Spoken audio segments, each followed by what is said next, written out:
everybody to Survive and Advance on the Gruely True Sports Network. I'm your co-host for Survive and Advance, Mike Goodpaster. Right now, I would like to welcome in my co-host, Steve Risley. I'm not going to say anything about rings or anything because I think by now, everybody's just impressed by hearing you speak. And that's the kind of legend you want to be, you know? I know. You're a talking legend. You want to be, it's like Cher. She needs no introduction. She's just Cher, Madonna. So you'll just be Cher. Steve. Unless, okay, we'll you know what, though? I can't talk about, Indiana National Championships because when I say Steve, everybody's automatically going to think, hey, Steve Alford's on there. And you know what? The way Steve Alford coaches, there's always a good chance that by next year, this could be Mike, Steve Risley, and Steve Alford. Because Steve's going to need a job. Oh, God, you just made my day. You just made my day. So what is called a show is Steve and Steve. I finally found a category where I could be in the same one as Steve Alford. Legend, myth, and all-around good hero of everybody who knows nothing about Indiana basketball. Doesn't personally know him. Doesn't personally know him, exactly. That's too funny. Oh. All right. What are we talking about today, Mike? Well, it's Panic Tuesday. We couldn't do yesterday because Comcast sucks. Well, they do. They just do. My Spectrum cable was working fine. Yeah. What's your point? Yeah. Go to Spectrum instead of Comcast. Except, you can't. Because the government, in its influently whimsical way, has said you can't have two cable systems to choose from in a general neighborhood. You only have one. Isn't that kind of like a monopoly? Because monopolies are good for the economy. Oh, they are, definitely. Yeah, they're good for the lobbyists who get out there and say they gerrymander territories like the damn Republicans and Democrats do every day, and they get their own carve-outs, and that's it. You don't have a choice. You get either DirecTV, which every time the wind blows, crap doesn't work. Yeah, and so basically you get you're NFL at tickets. everybody's mercy. So if, for some reason, we cut off during the show, I want everybody to call Xfinity at, 1-800-COMCAST. You call them and say, hey, I was listening to the Steve show, and I can't hear it now because you guys suck.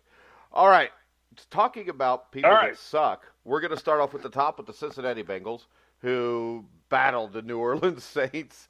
And wait. The Bungles? Can we now start officially calling them the Bungles? Why do you say that stuff? Why can't we call them the Bungles? I'm getting tired because we don't. It's not their name. We don't call the Colts the Dolts, even though they're under 500. Well, if they weren't on the longest winning streak in the NFL right now, I would call them the Dolts. Yeah, but they play a schedule akin to Alabama's early in the season. Yeah, no. There's no easy schedule in the NFL. Wait a second. Who won when the Bengals played the Colts? Oh, that was the first game of the year. Yeah. Okay, so it doesn't count. I guess they took that off the records. No, it counts. It counts. Can we get on to talking about this game, or do you just want to sit there and brag about a below 500 team? 51-14. What the hell do you want to talk about? How bad your team is? Drew Brees was 22-25. Mark Ingram, how you sacrificed the defensive coordinator? They should have to save Marvin Lewis. He's a joke. Terrell Austin's an idiot. Marvin Lewis is an idiot. Coaching staff Mike Brown is an idiot, and they proved it. You know how they proved that they're idiots? Cincinnati's a joke. Do you know how they proved they're idiots today? How? They hired Hugh Jackson. So no, didn't they really hire Hugh Jackson? I'm not kidding. Steve won't believe me. I told Steve this like 10 minutes ago. The Cincinnati Bengals. You have to remember, we're 3 hours behind you out here in LA. You know what, Steve? I hate to tell you this, but the news still happens at the same exact time. It's just 3 hours sooner. And we still have fires going out here and real problems to deal with. Well, you know what? I'll tell you what. I think Hugh Jackson being here is a real problem to deal with. It's not as bad as a fire. We have multimillionaire celebrities being displaced from one mansion to another mansion. I mean, it's tough out here. Really, truly. Oh, man. The Kardashians had to move out of Hidden Hills and had to go to Beverly Hills. Oh, and Beverly Hills is a downgrade from Hidden Hills. If you're out here in L.A., you know that. Well, I'm not out there in L.A. because I'm an American. And all their Hidden Hills homes were not torched or burned. They just had to move because they were forced out of their home. So they had all their manservants move all their shit out of Hidden Hills and move to Beverly Hills. I'll tell you what, the way you said manservant sounded so dirty. I know. I know. Come on. But, yeah, Hugh Jackson is going to be the special assistant, special in quotation marks, and it takes the place of the word retarded. But the special assistant to Marvin Lewis will now be Hugh Jackson. And see, this is the thing. Marvin's taken over as the defensive coordinator, which is fine. He probably should have been all along. But Hugh, instead of helping with the offense, because he's an offensive-minded guy, of course, in the Bengals fantasy world, he will now help Marvin with the defense. So, yeah. I mean, the thing that's sad here is they play 3 games. They play at the Ravens, which is Lamar Jackson, which they should win. There's nothing the Bengals can win anymore. Seriously, are you kidding me? But they play at the Ravens. They play the Browns. I mean, they play the Raiders. They play the Browns. Wait a minute now. Wait. Aren't the Browns undefeated since they shit? Come on, watch your language, fired Hugh Jackson. There's Virginians listening to this. I mean, this is noon during the day. A lot of kids that skip school are home listening to us, and you're setting a bad I'm cleaning up my act. Bad example. I just cannot believe. Are the Browns undefeated since they fired Hugh Jackson? No, they got their ass beat last week, and then they won this week. They're 1-1. So they're 500, which Hugh Jackson never saw that number in his career. Hugh only won 1 game in his first 32, so he fits in perfect with the Bengals. I cannot believe Cincinnati hired Hugh Jackson. This is the thing. That is just pathetic. This is the thing. You watch. Eventually, I think Marvin takes over the defense now because Marvin actually may be on the hot seat now. He brings Hugh in because he's told to by Mike Brown, even though him and Hugh are supposed to be friends. And I think the way this goes down is if the Bengals don't make the playoffs, they fire Marvin Lewis, and then Hugh Jackson becomes the head coach of the Cincinnati Bengals. I don't think the Bengals win another game this year. Well, how much you want to bet? No, I'm not going to bet that. Because don't say it. I mean, don't say it. If you don't truly believe something, don't just say it.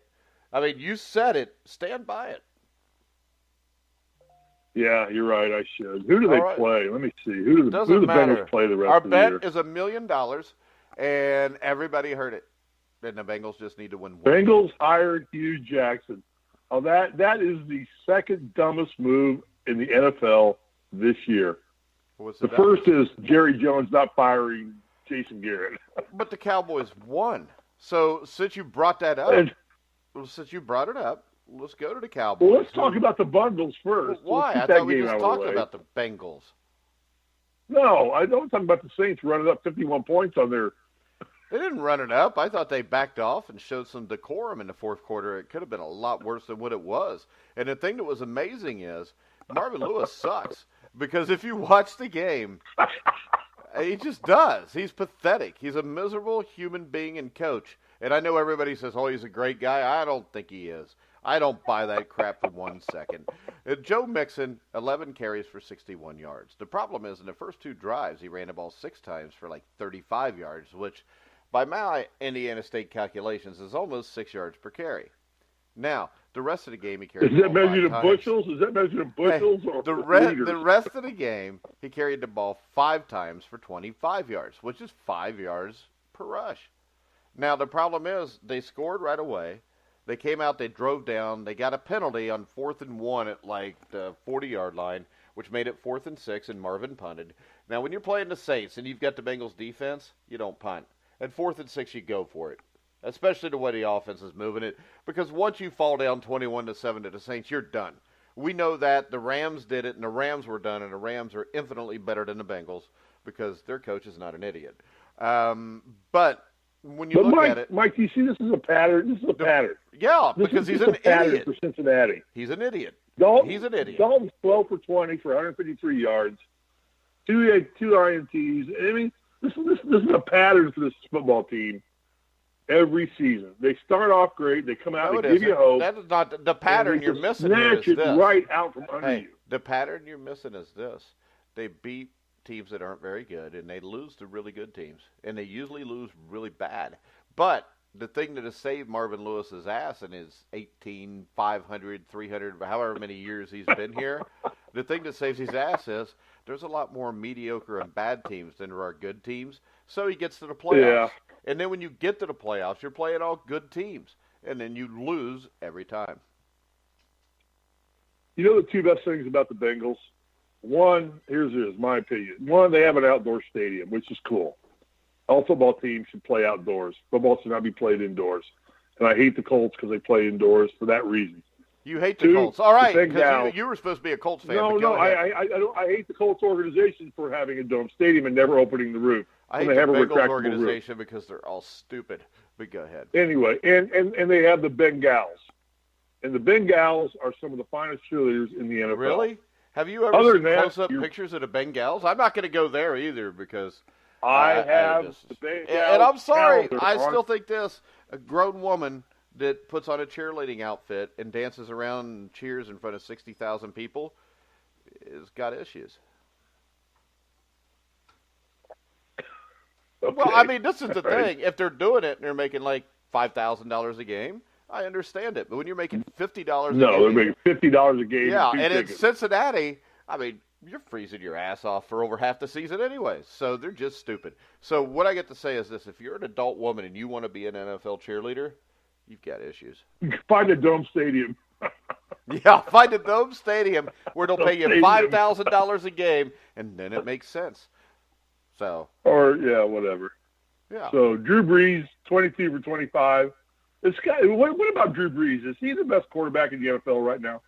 Right now, he has to be. He's the hottest. I mean, I know Patrick Mahomes is playing well, but I would. Yeah. I mean, this is a guy Luck's playing well. You got to give you got to throw some love to Andrew Luck. You go through Luck in there with Drew Brees. I love Andrew Luck, and if you gave me one quarterback to start a team with right now, it would be him or Russell Wilson. Right.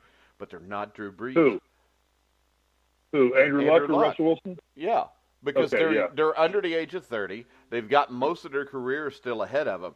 Drew Brees, you get one quarterback right now. I'm taking Drew Brees. So right now, is Drew Brees more amazing than Tom Brady right now? Yeah, he's playing much better than Tom Brady right now. Yeah, I have to agree. I have to say right now. Now, I will give him this defense. I think the New Orleans Saints have the best offensive line in football, and I think that's why the New Orleans Saints are the best team in football right now. Yeah. So you think the Saints are the best team in football right now? I've thought that since the start of the year. Remember, I picked them to win the Super Bowl. You've been kind of on that bandwagon. I give you credit for that. I gave you the Saints and Chargers all year. I still think it's going to be the Saints and Chargers at the end. Now, you talked about Tom Brady, and the New England Patriots went and played the Tennessee Titans. The Titans started off the year 3-0. And then they lost a bunch of games in a row. But then they came back. They throttled Dallas at Dallas. And then this week, the Tennessee Titans beat the New England Patriots 34-10. Marcus Mariota played really well, 16 for 24, 228 yards, 2 touchdowns. Derrick Henry rushed for 57 yards. Dion Lewis rushed for 57 yards. Corey Davis, 7 receptions, 125 yards. I think that kid is going to be the next superstar. And then the Patriots, on the other hand, this is a team that... What's with the Patriots? Yeah, what's with them? They're undefeated at home. All 3 losses have been on the road. I think, number one, when you take Gronk out of the team, it really hurts that offense. There was no sightings. I mean, Josh Gordon, 4 for 81. Edelman, 9 for 104. But you're missing your big play guy when, Gronk's not there. But this team has issues. Defensively, they're not that good. And offensively, on the road at least, they don't run the ball well. And Brady is starting to look human, at least now.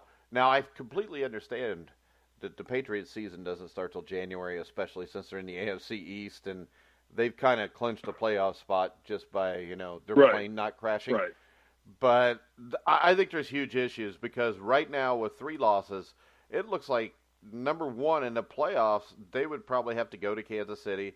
They would have to go to a Pittsburgh. And right now, they would be the team playing the extra playoff game. And, I'm sure it's the Bengals, so they're going to win it. But it'll be a struggle because the Bengals will dominate that game until the final minute where the coaching will screw it up. So is this an issue that's finally manifesting itself?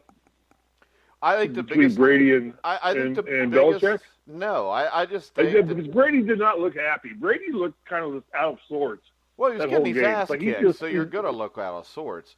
But my thing is this. I think this is a team that's just not as talented as past teams. When you look at it, there's talent at the receiver position. There's talent at running back. You've got Tom Brady, but the offensive line I don't think is playing nearly as well as it has been. And I thought it was kind of a weakness last year. And the Philadelphia Eagles exposed that in the playoffs, and that's why they stopped them in the last 2 minutes. The right guard misses a block. Brady fumbles the ball. They lose the Super Bowl. And this is an offensive line that I don't think is playing as good as last year's. And on top of that, defensively, I just don't think they're very good. I mean, I think they're at best an average defensive team. And if you're an average defensive team and you've got to go on the road to a Kansas City or a Pittsburgh, I mean, sure, they'll beat Pittsburgh because Mike Tomlin coaches the Steelers. And, you know, he's going to be made to look a fool like Belichick again. But you're not going to Kansas City with this team, I think, and winning. Yeah, I think for the first time in a long time, we got to look at the Patriots as they're vulnerable. They're vulnerable. Yeah, and you look at it, the Patriots lost the Super Bowl last year. The Eagles won it last year, and the Eagles look like they're a complete mess. I mean, because they are. Are we going to that game now? Yeah. I mean, we got to go somewhere. We can't just talk about the same damn game for 20 minutes unless you want to become the New England Patriots Weekly Show. Well, you know, they draw a lot of people on that show on our website. They get a lot of fans, so maybe we should. Well, and the thing is this, I think the biggest question now is, can Tennessee – I think Tennessee, if you match them up player for player, they compete with Houston. So I don't think the AFC South is definitely a cut and dry thing yet. And the other thing is, it makes it rougher on your Colts to be able to get a big enough run to be able to sneak into the playoffs. Oh, I don't want the Colts in the playoffs. I mean, I know, let's go to the Cowboys and Eagles. The Eagles are done. They're toast. That's a what is the problem there? Is it the quarterback? It's the offensive line. There's no running game. And when your offensive line's not very good and your running game's not very good, the quarterback's always going to be a problem, no matter who your quarterback is. I mean, Drew Brees is so good because he's got two guys that Kamara and Ingram he can hand off to, and he's got a great offensive line. Now, if you look at Wentz's stats look like stats. 32 for 44? Yeah, 360 yards, 2 touchdowns. Those are the stats of Drew Brees when he's on a bad team. I mean, I don't think it's Carson Wentz, but I also think this. I've never said I thought that Carson Wentz was a top 10 quarterback. We had that argument before the season started where you had him and Foles in the top 10. I think Carson Wentz is a slightly above average quarterback. And I know people will think I'm nuts, but I think Carson Wentz is like an Andy Dalton. He's a quarterback that could win you a Super Bowl if you put enough pieces around him. But if you put an average team around him, he may play well, but he's not going to be able to lead them to win a Super Bowl. Or is Andrew Luck would? I don't know, because Andrew Luck's never done that. But go ahead. Peyton Manning did that. Peyton Manning never did that. I know you hate Peyton Manning. We didn't do it. All right. I mean, come on, let's face it. Oh, yeah. Look at his playoff stats, the times he won the Super Bowl. Well, they won anyway. But let's go back to this game. So what does this game mean? Does this it kind of signals the end of the Eagles for the season because they're now what? What are they? It doesn't signal the end of it because they're with the Cowboys 2 games behind the Redskins.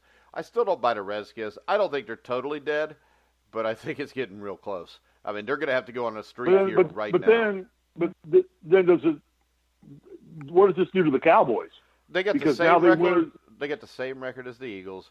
They still got humiliated a week ago tonight last night against the Tennessee Titans. They're still sitting at 4-5. The biggest question here, I think, in all of this is how good are the Redskins? I mean, the Redskins have a 2-game lead now. They just come off. They keep winning. They went to Tampa Bay. They won the game 16-3. They dominated a game. Alex Smith doesn't make mistakes. Adrian Peterson looks like he's still got enough gas in the tank. They got Jordan Reed at tight end, who's one of the best tight ends in football. So I think right now, I've been sticking with this all year, how I thought Philadelphia would win this division. I really think the Redskins are going to win this division now. Yeah, I after last week, I think so too.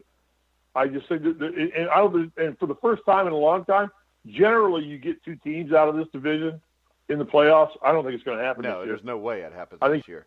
I think you get 3 out of the NFC South, maybe.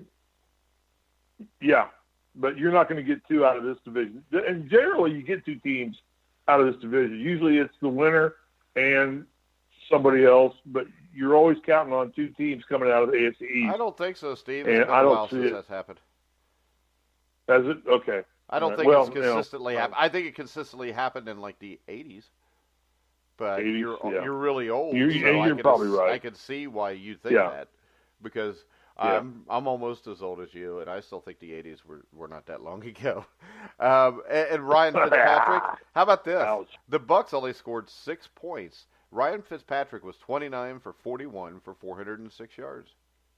But he threw 2 interceptions. So is this on Ryan Fitzpatrick's shoulders, or is this just a bad team? No, it's 16-3. They're just I like a poorly coached I like team. this kid as a quarterback. Yeah, they're a poorly coached team. Ryan Fitzpatrick is what Ryan Fitzpatrick is. He's a level below the Carson Wentz's and the Andy Daltons, but he's good enough when he gets hot to do something.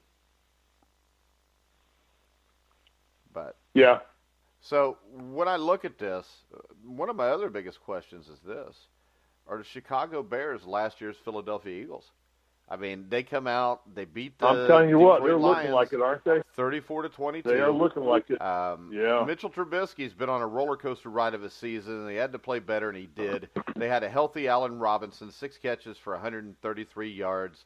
But Mitch Trubisky, 23 of 30, 300 yards for a career high, 355 yards, 3 touchdowns. And this is the first time where I saw him play where it looked like it was his team. He looked confident, and if that happens, they're going to win this division. I think what they did the last couple of weeks by sitting out Khalil Mack was right. He was a game-wrecking terror in this game. Now the Bears are 6-3. They have a huge Sunday night game on tap in Chicago with Minnesota. If they beat Minnesota in Chicago, I think they're going to win this division, and I think they're going to beat them, and I think they're going to win the division, and I think that the Bears are a threat. I think they're a dangerous team to play in the playoffs. I don't think they're Super Bowl material quite yet. I think they're maybe a year away. I don't know why I say that. Maybe it's just because I do the Bears, and Trubisky is still kind of out there just a little bit, but he's not giving you any reason to doubt him, that he's not an adequate quarterback for this football team. And this football team is basing themselves on defense. Well, and the thing is this, what you said right there is why I think they have a chance against anybody, even if it's the Rams or the Saints. I wouldn't pick them to beat the Saints. I would give them a 50-50 shot at the Rams because you got Jordan Howard, who I think is one of the best runners in the game. You got a really good offensive line if Trubisky keeps playing well. But then if you want to win on the road in the playoffs, the one thing you got to have is defense and a running game, and they have that in spades. Mm-hmm. Yep. I think the Bears right now are the team you don't want to draw in the playoffs. Nobody's going to want to play the Bears. I mean, they're you play the Chiefs. The Chiefs are, if the Bengals make the playoffs, I'll take the Bengals because they lose in the playoffs all the time. Chiefs lose in the playoffs. You don't want to play the Steelers and you don't want to play the Bears. If you're like a New England or a New Orleans or a Los Angeles Rams, those are teams you don't want to play with. The Bears in the NFC is a team you don't want to draw because that's a dangerous football team that is up and coming and doing it consistently right now. And I think in the next few years, they're going to dominate that division. And they're going to be some of the darlings of the NFC. Trubisky continues, like I said, he doesn't make mistakes. He's not flashy. He doesn't do big play Ray things. He just gets the job done, and they rely on their defense. And you're right. Defense wins championships. All right, let's go ahead and move to your Indianapolis Colts. And I've been saying this for weeks, and now you're starting to believe me. I think the Colts still have a shot at the playoffs. And the biggest reason I do is this. I think left guard Quentin Nelson was the best player coming out of the draft last year. I think he's proved it. And I think even though he's an offensive guard, I think he is hands down the offensive rookie of the year. Is that the guy that had the video? They had the video of him yelling, screaming, and taking out the lineman? I don't know. I didn't see that video, but I mean, my God. This is the thing. Quentin Nelson, to me, was the best offensive guard coming out of college since John Hanna, who ended up being the best guard in NFL history, in my estimation. And you throw him in with Ryan Kelly, the third-year center. He's been huge. He's from been Alabama healthy this year. Right. When you look they're at building it, a good offensive line. Yeah, when you look at it, they played Saxonville, and they managed just 2 hits on Luck all afternoon. The last 4 games, Luck has not been sacked at all. And the thing is, this team is very dangerous if you can't get pressure on Andrew Luck, because he's as good as almost anybody in the game. And it kind of makes you wish now that maybe Frank Reich would have played for that tie. They'd be 4-4-1. But of course, if they'd executed the play, they'd be 5-4 right now. They still got to play the Titans twice, and they play them at Lucas Oil Field this coming Sunday. I think this game, this coming Sunday, tells us whether they are a possible contender who can get in the mix or not. Yeah, no, I know you guys all know I'm a Colts. I mean, I'm from Indianapolis. I'm a Colts fan. I'm a diehard. Living in LA, still have nothing but Colts paraphernalia that I wear proudly in LA every day. It's a team that's a year away from being a legitimate playoff team. They may sneak in, but I really like the direction this football team is going. I think they've got a good front office. They've got good personnel. I mean, the idiot offensive coordinator from New England who turned down the job after taking it may have been the best move the Colts got all year long. And getting Frank Reich, I mean, he's a quarterback. He knows the position. He's got what I think is the best young quarterback in the NFL in Andrew Luck. Andrew's back. He's healthy. There's nothing wrong with the Colts right now because of the way they're developing and building. I don't think they're going to be a playoff team. I don't know. I don't know if they can win out. They got to win out. They don't have to win out, but they got to win this next game. I mean, if you get to 9-7, I think you've got a legit shot to make the playoffs in the AFC. Winning the division, that'll be a little bit tougher, but I'm not convinced the Texans are as good as a lot of people I don't think see Houston they are. faltering. But, so what about Jacksonville? This is a team that we all nobody put in the cares. Super Bowl. They're dead, and don't say they're dead. I didn't. They are dead. I didn't. All right, I did. I had Jaguars. Super Bowl. Yeah. I thought they would be a wild card team, so I missed a little bit, but because I picked Houston to win the division. If you go back and listen to the show that we did predicting it, also. I think you're right. Yeah, you did. And Houston's a good football team. I mean, you can't knock, the Texans. But Jacksonville, but right now, I think this. What do they do? What do you do with Jacksonville? Do you bring in Eli Manning into Jacksonville and take him for a year and see if you can, or is that just putting a Band-Aid on a hole in the dam? Or your quarterback if you got the talent to win right now, that's what you do. You get a guy like that, a veteran that can come in and play. Yeah. But right now, nobody cares. They're 3-6. They're dead in the water. Their head coach is going to get fired, and he should. And they'll bring in maybe they'll bring Coughlin, and Coughlin will come back and be the head coach and bring Eli in, and we'll see what happens there. But as always, Jacksonville has fallen far short of expectations. Last year's the only year they didn't, and then they surprised everybody because they barely snuck into playoffs to begin with before they got on the run. Then you talk about the Tennessee Titans. What? Well, wait. So are the Colts a surprise of the NFL right now? No. Are they the team that most surprises everybody? No. Because I think we all had the Colts kind of, getting a number 1 pick early in the year. Well, again, right now they're in playoff contention right now. I told you just because they had Andrew Luck, they'd win at least 6 or 7 games, if you remember. Yeah, you did. Yeah. So don't say everybody. Don't let me in with all you morons. All right, the Tennessee Titans are sitting at 5-4. They've got the big game at Lucas Oil this week against the Colts. If they get this win here, I think they can win this division. Mike Vrabel's done a great job coaching this team. I was reading something on NFL.com, and they ripped Frank Reich about the 2-point conversion that was failed that cost them a game. And then they ripped Mike Vrabel while saying what a great job those guys have done outside of that. I say this. Even though they missed those 2-point conversions, they showed their team that they believed in them. And ever since those missed 2-point conversions, these teams have gone up instead of down. So I think when the writer on NFL.com, what's his name, Adam Shine, that's that guy that he's a little punk anyways. He's never played football in his life and knows nothing. but he's like 5'2" and weighs 110 pounds. He used to be on Showtime's Inside the NFL, but I think they fired him or moved him to NFL.com because he sucked that bad. So when he says that these guys did stupid things, I don't think they did, because I think there's a direct correlation with as soon as that happened for both teams, neither one has lost again. Yeah, no, I agree. I always applaud a coach who's willing to play to win and not play to not lose.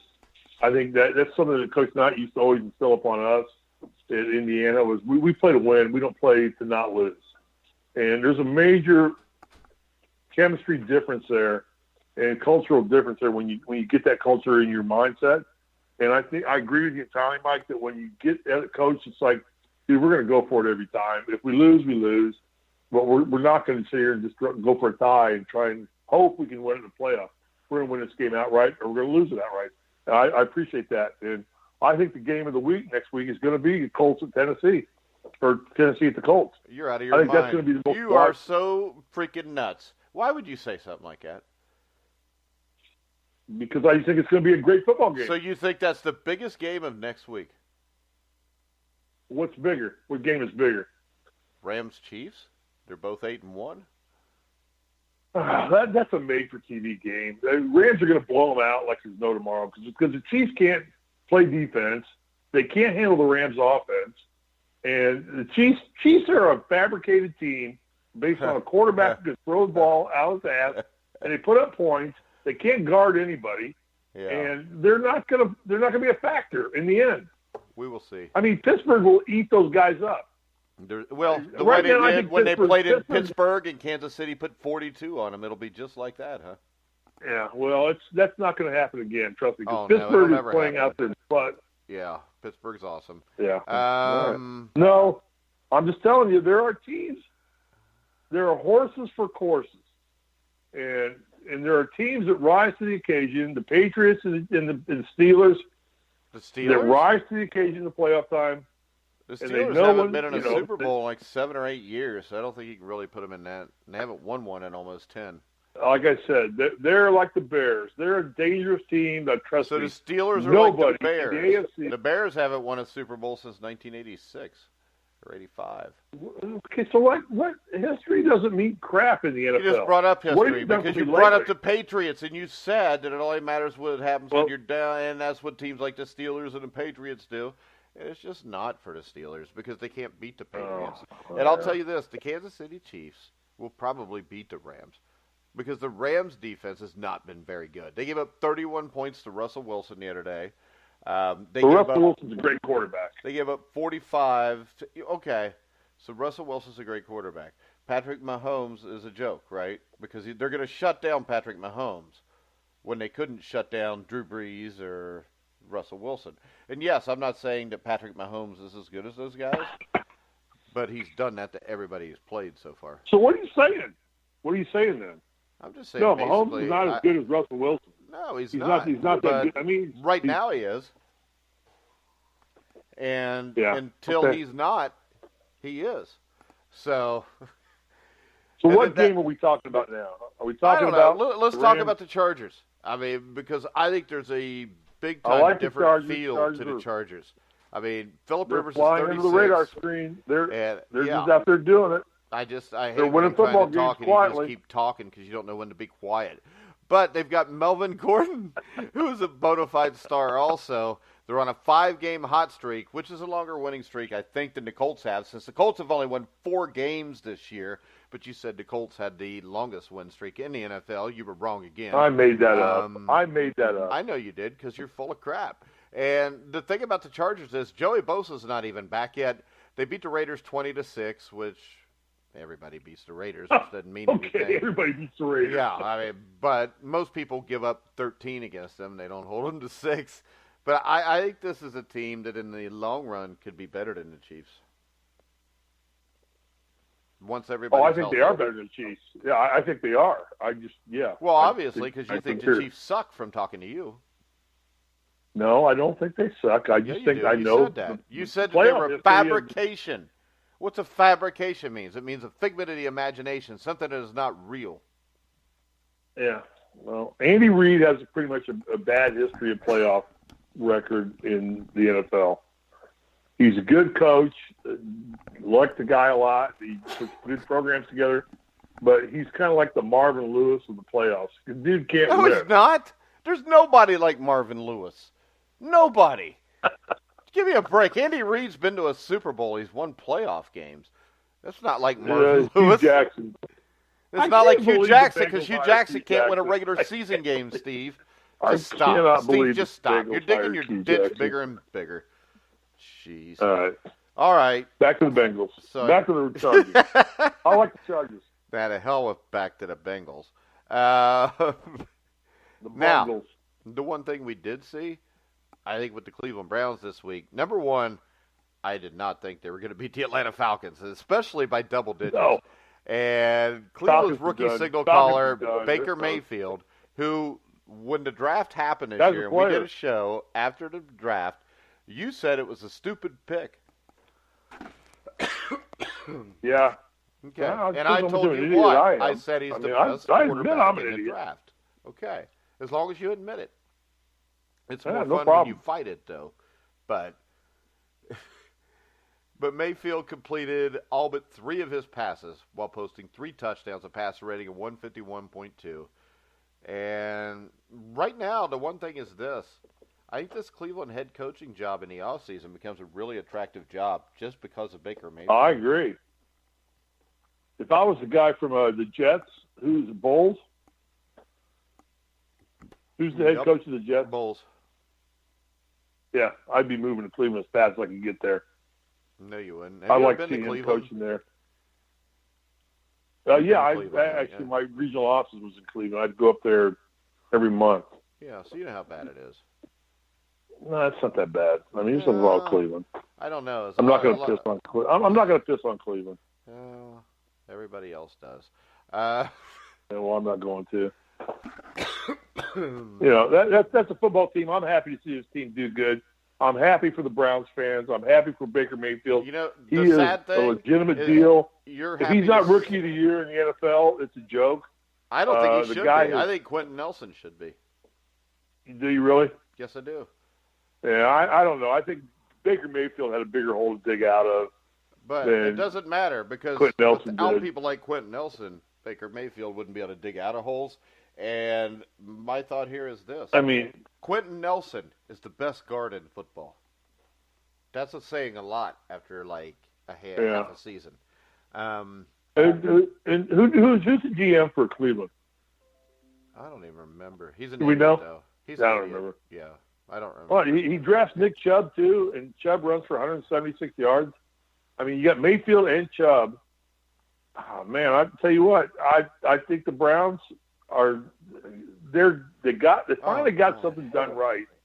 They're 3-6-1. You know that. And they improved their status so much because they dumped Hugh Jackson on Cincinnati. It's like we're not only going to make ourselves better, we're going to make the Bungles worse. The most interesting part of all of this is at 3-6-1, their next game after a bye week is against the Cincinnati Bengals at Cincinnati. And I think this game will tell you how the season goes for them. Because after that, they're at the Texans. They're probably not going to win that. They're going to play the Panthers at home. They're probably not going to win that. They go at Denver. Probably not going to win that. Then they play the Bengals. Are you talking about the Bengals? The Ravens. Oh, the Browns. The Browns. Nobody cares. Oh, yeah, okay. Yeah. No, the Browns are done. They're not a playoff team by any stretch of the imagination. No, that's not what I'm saying. But I'm saying if team. Greg Williams wants to keep his job, he's going to have this team finish with 3 to 4 more wins. So he's got to beat the Bengals because that's 2 wins. Is he the interim coach? Yeah, he's the Williams the interim coach. Yeah. He's not going to keep his job. That'd be the dumbest move they could make.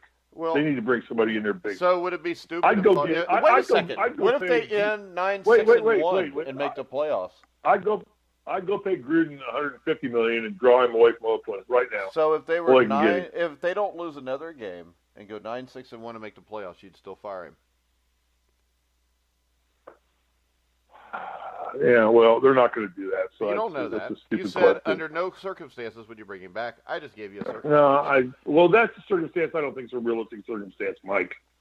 They're not going to go 9-6-1. They're probably not. They're not going to win out. You never know. I think the Browns have become a relevant football team to deal with in the NFL. No, I think Baker Mayfield is a real deal.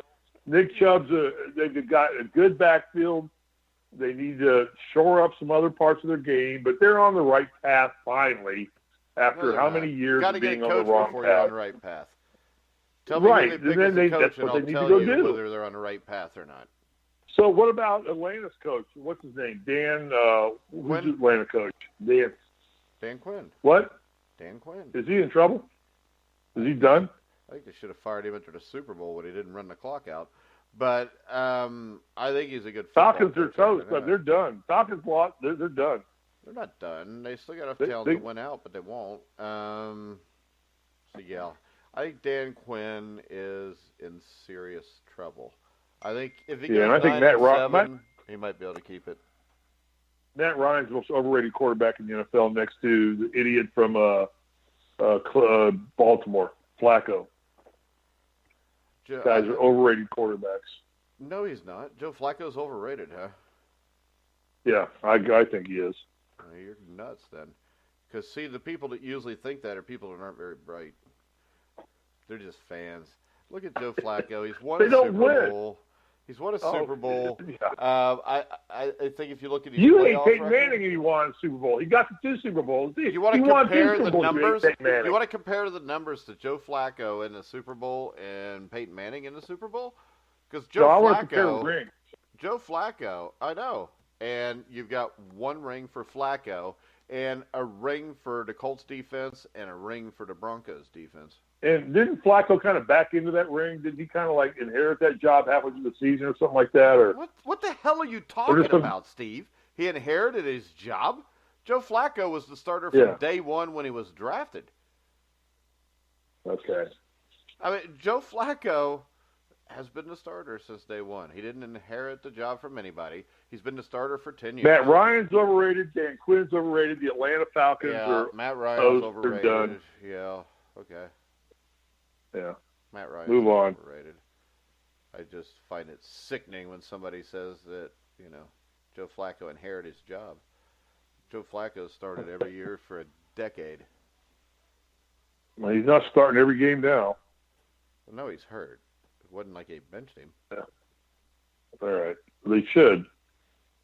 Yeah, because Steve said. What's the next game you want to talk about? We'll move on. What's the next game you want to talk about? I don't think it was. You got the Seahawks-Rams was a good game. Russell Wilson was a stud again.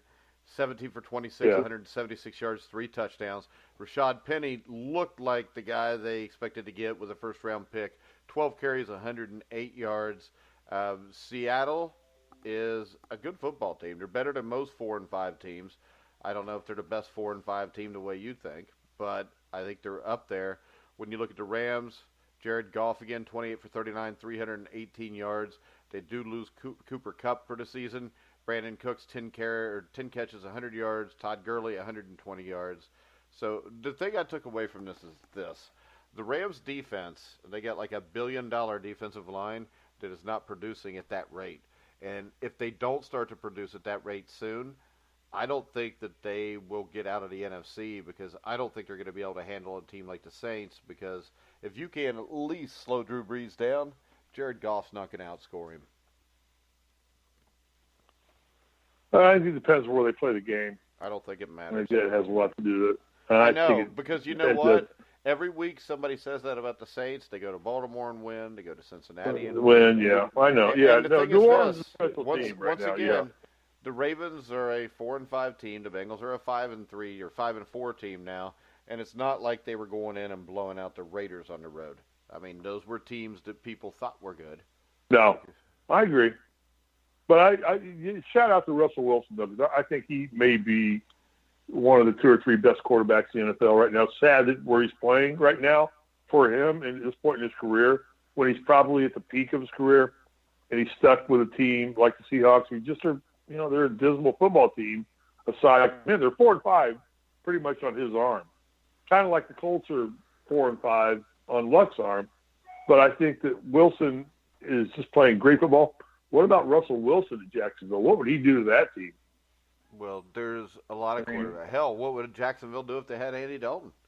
What would they do if they had Baker Mayfield? What would they do if they had anybody but freaking Blake Bortles? I mean, they would be fine. But you know what? I think the thing that stands out to me, Jacksonville, is Jalen Ramsey, who likes to run his mouth all the time.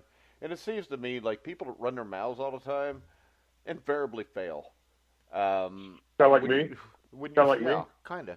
But when you look at it, I mean, the only man I've ever seen that could talk about it and do it consistently was Muhammad Ali or Joe Namath that one time for Super Bowl III. But the majority of times, a guy like Jalen Ramsey is running around flapping his mouth, it's because he doesn't really think he's that good. He's insecure, and he's getting his ass beat, and they're getting their ass beat now. All right. Anything else you want to bring up NFL-wise for this week, Steve? I think, okay, let's just kind of go through. Right now, I'm going to disagree with you a little bit. I still think the Rams are the team to beat in the NFC. Well, why would you think that? They got manhandled by the Saints. Hang on, can I finish my... No, because you interrupted me all damn morning. Go ahead. I think Goff is a more than adequate quarterback. He's doing his job. He's playing well. Gurley, their receiving core, their defense. I think top to bottom, the Rams are better than the Saints. I think right now the Saints have the best quarterback in the NFL right now. There's no doubt about it. But you're relying on one player. You are? To really, give me a break. You've got the best running attack in football. You got Mark Ingram, Alvin Kamara, and the best offensive line. And you're going to sit there and say that they rely on... And Todd Gurley's going to be the MVP. No, he's not. Drew Brees will be the MVP by the time the season's over. And it'll be because of his offensive line. The Rams' offensive line is not as good as the Saints' offensive line. Jared Goff is not as good as Drew Brees. I think in a playoff game, the Rams are going to win this game, and they're going to go to the Super Bowl. Yeah. I think top to bottom, they're the best team in the NFC. I love the Saints. I'm a Drew Brees fan. He's a Purdue guy from Indiana. I mean, it's what the hell? How can you not like the whole organization? Sean McVay is from Indiana. I mean, hell, he coached high school football up in South Bend, didn't he? I don't know. I think he did, yeah. I think you know everybody. I don't think Sean McVay is from everybody. Indiana, though. I don't even think Drew Brees I think he coached high school football in Indiana. Well, that don't mean he's from Indiana. Well, he's an Indiana product. All right, so... Once again, I hate to tell you this, but Drew Brees is from Austin, Texas. So you're wrong again. I know, but he played at Purdue. Doesn't mean he's from Indiana. Just like you're not from L.A. Everybody in Indiana wishes you could claim it, but you can't. No. I think the Rams are the best team. They're the team to beat in the NFC. No, they're not. I like the Saints, and we all want to root for the Saints because we all love Drew Brees. He's a good family man. I want to root for him because they're the best team. Also, by the way, Sean McVay is from Marietta, Georgia. Wrong again. But where did he coach? No, did he coach? Where did he coach? All right. He went to high school at Brockhaven in Georgia. He went to college at Miami of Ohio. He was an assistant coach for the Buccaneers. He then was an assistant coach for Florida Tuskers in the old UFL. Then he was an assistant tight ends coach with the Redskins, tight ends coach for the Redskins, offensive coordinator for Redskins, head coach of the Rams.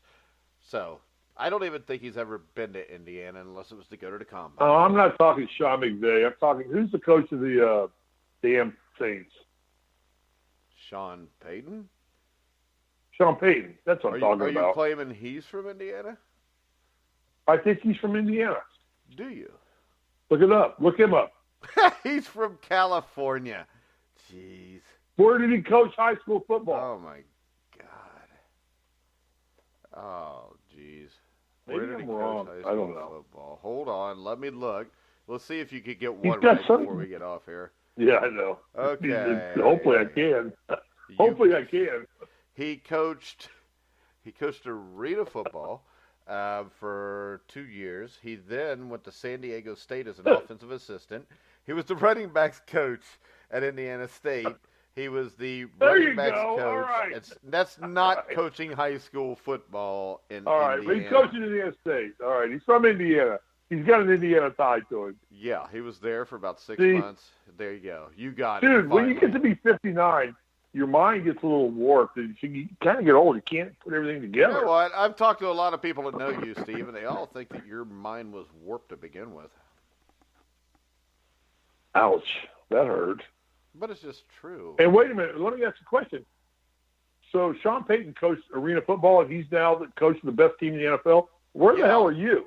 I am doing the best daily talk show on sports radio with an immortal by the name of Steve Risley, who played high school football and high school basketball and grew up in the greatest state in the union, Indiana. I think you lost that battle. No, I think I won because I get to talk to Steve Risley every day. Sean Payton was an arena football coach, and you were an arena football coach. He was an arena football player, too. And you're coaching a homeschool football team. Yeah, with my kids on it because I decided that coaching my kids was more important than making a lot of money. Oh, this is too good. I won this battle. I'm not winning. You didn't win the battle. I won this battle. So anybody here that wants to bring it up, what would be better if I spent 20 hours a day coaching football, ignoring my wife and kids, or I stopped doing it because I wasn't selfish, and then I just coach my kids and get paid absolutely nothing? What is more honorable?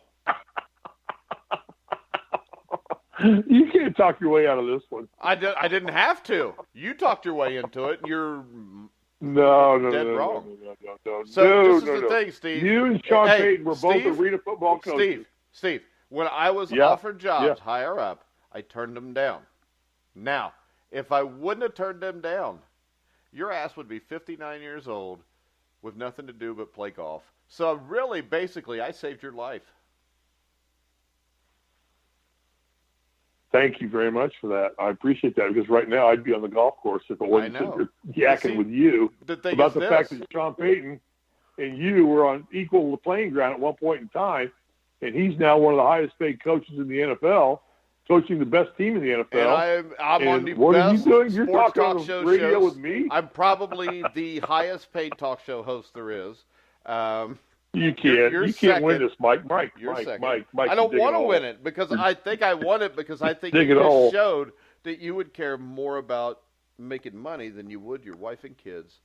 That's a shame, Steve. We're in Hollywood, man. It's all about making money out here. Are you kidding me? You've been in Hollywood for a year and you've been retired the whole time. I know, but my son's making money. He's working on a Star Wars project. Well, there you go. He's hanging out with C-3PO and R2-D2. And Chewbacca. Right. So who's the best team in the AFC right now? Who do we go with? Chargers? I mean, obviously, coming in, I was going to say the Chargers or the Chiefs, but after today's announcement of Hugh Jackson being signed, I think there's no doubt it's the Cincinnati Bengals. The Bungles? No, the Cincinnati Bengals. They're the Bungles from here on out now. That's it. Until they smack the Ravens in the mouth, and before you know it, they'll be sitting at 8-4, and you're going to be saying, "Oh man, I guess I was wrong about them." No, that team cannot save itself. I think I sounded more like you. I sounded more like you now. And then to add Hugh Jackson, that's like adding premium gasoline to the fire. Yeah. I know. So their light will just ignite and be bigger. Let's get dumber. Yeah. Episode instead 4 of Dumb and Dumber. Now the instead of Dumb and Dumber, you got Dumberer and Dumbest. Dumberer. Dumberer. Hugh Jackson, what on earth are they thinking? They weren't. But you got to remember this. Mike Brown loves Hugh Jackson, so he loves Marvin Lewis. So now he's got both his sons back with him. So that's like Misery Loves Company? That's like Misery Loves Company? Both his sons are back now. He can turn the team over to, maybe they'll make Marvin the GM and they'll make Hugh the head coach. And Mike Brown can just sit back with his ball cap and his three-piece suit on. Legitimately, as we wrap up here, tell me one good, as a Bengals fan, I know you are, and I respect that, because I was a Bengals fan until the Colts moved to Indianapolis. I love the Bengals because they were the closest team to Indianapolis, and I rooted for them. I've been to several Bengals games. What is good for the Bengals about hiring Hugh Jackson?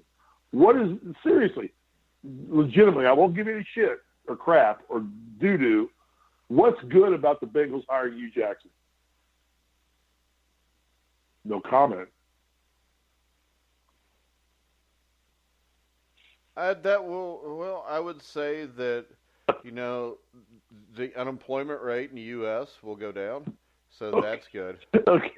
That's it? Really? Truly, that's it? No, there's nothing good about this. This is a joke. Just like keeping Marvin Lewis is a joke because he's stupid.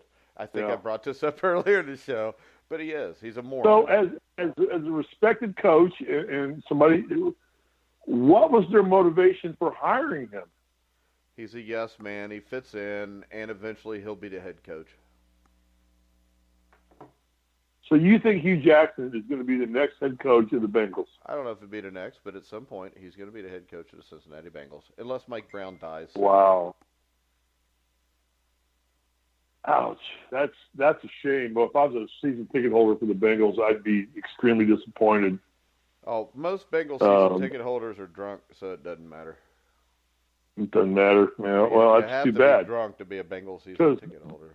That's a great franchise. That's a great sports city. No, it was a great franchise until 1991, and then Paul Brown died. Yeah, really, Paul Brown was a cheap ass too, who did a lot of things that he shouldn't have done, but he won. He was smart. He won. He knew how to win. Didn't always treat everybody the best, especially the players that played for him. Talking to those players, but most championship teams don't. I mean, Knight didn't treat us like we were all saints and angels either. So, but we were treated fairly. I mean, you were probably the one he didn't treat very good. I mean, you were the bastard stepchild. No, he didn't treat me any different than anybody else. I mean, but he treated everybody fairly. Is what Knight did. He treated everybody got treated the same. So, and we had a common goal. I cannot fathom in my brain why the Bengals would hire Hugh Jackson. Well, coming off what he's done at Cleveland. It's all in the family, Steve. It's all in the family. And what's sad about that, Mike, seriously, is that what it shows is that resumes are more important than talent. No, so resumes are not important. Because if you look at his resume, it's been a complete failure, except for a couple years as an OC. I mean, that's the thing, and I've brought this up before, that probably 70% of the head coaches in the NFL, 70% of the assistant coaches shouldn't be there. They're there because who daddy was, because of who they know. I mean, and this is just a perfect example of it. All they do is they retread guys. So they can't do anything. Yes. Now you're talking about the Shanahan family, obviously. Well, Shanahan, the Fishers, Jeff Fisher hires his son to be the DB coach straight out of college. The Grudens. Come on. The Grudens. If you look at it, it'll surprise you how many of these head coaches hire their sons as assistant coaches. And the sons I hear that. I know. The Sheilas. Oh, yeah. You got Mike, who's with the Giants right now, who's been a big, flaming freaking piece of crap as a coach for like 20 years. You had Dave Shula. He was so bad that he couldn't even get another job after the Bengals made him the head coach. It's through time. Yeah. You look at Ken Zampese, was the Bengals offensive coordinator. His biggest claim to fame and his dad, Ernie, was a hell of a coach. That's it. Paul Alexander's just a fat tub of goo. The Bengals kept him for 25 years. He never played offensive line, I don't think, in his life because he was short, fat, and dumpy. And as soon as he gets a job with the Cowboys, Jerry Jones may be an idiot, but he's not stupid enough to keep, Paul Alexander around more than 8 weeks as the offensive line coach because Paul Alexander destroyed their offensive line. But he has his son as the general manager of the team, doesn't he? Who? Oh, yeah, Stephen Jones is the general manager. That's what I'm talking about. Everything is nepotism. There's so much inbreeding here. This is why they don't have an NFL team in Kentucky, because the inbreeding is so widespread already, you can't have a team in Kentucky. You're from Kentucky when your family tree doesn't fork. Or you fork your family tree. Oh, God, we're going to get so slammed on this show. No, I'm sorry. We're fine. All right. Okay, so right now, I would say,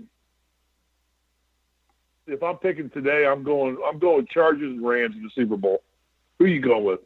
Just right now today. I'm going with the same thing I did at the start of the year. Saints Chargers. Okay. Saints win it all. So best team. And I can't argue with you on that. I'm just saying I think the Rams will get them. I think they'll win the big game. Yeah. Just like you thought Michigan But we'll see. would beat Villanova in the NCAA basketball championship okay, game. all right, and you mocked me and called me. You told me that was a loser's pick to pick Villanova, but you were wrong. And I sang the song. Oh, you remember when you picked the Cleveland Cavaliers to beat the Golden State Warriors in the finals this last year? And I said it's a 4-game sweep, 5 at best. And you said, no, LeBron James is great. They'll win at least a couple games, and I think they'll win the series. Well, I was counting on the refs to do a better job than they did. Well, they didn't come through for me. Because you know what? In a 30-point blowout, refs don't help you much. Yeah, you're right. Yeah, I got to give you that one. I can't argue with you there. But, all right, guys, we're going to wrap it up for another Panic Tuesday, which most of the time is Panic Monday. But Panic Tuesday is brought to you by Comcast and Xfinity, who couldn't have my Xfinity cable up yesterday. So, if you want to get a cable service or internet service, don't call Xfinity or Comcast. I can't get Spectrum where I live, so I'm SOL. I'm stuck with Spectrum. I don't get the X1 platform, so I can't get the X1 platform, which is a great platform. When it works, can't get it here. When it works, it's a great platform. When it works, well, mine always worked in Indianapolis. We don't live in a trailer. You know what I learned? That actually the cable systems are not as effective with the metal of a trailer all around the cable. They don't work as well. There's something about the metal and the aluminum used in a trailer. So with you living in a trailer, it kind of screws up your cable. That's probably the problem. Right. Goodbye, Mike. All right. Guys, remember, we are brought to you by Thompson's Mobile Home Park. Are you bucking for a new trailer? If you want a mobile home, make sure you get a hold of Thompson's on Route 50 down in Dillsboro, Indiana, where, they got the best trailers around. So make sure you check them out. You can follow us on Twitter at Grilling Truth. Yeah, you can follow us there. And you can follow us on Facebook at The Grilling Truth. Just punch in Grilling Truth. If you want to harass Steve Risley, he's Risley34. He likes it when men send pictures of their crotches to him naked. So make sure you do that if you're out there. So remember, you can hear all of our shows on iHeartRadio, Spotify, iTunes, TuneIn, Spreaker, Stitcher. Wherever you find sports podcasts, you'll find The Grilling Truth. So for Steve Risley, I'm Mike Goodpaster. You've been listening to The Grilling Truth, where the legends speak.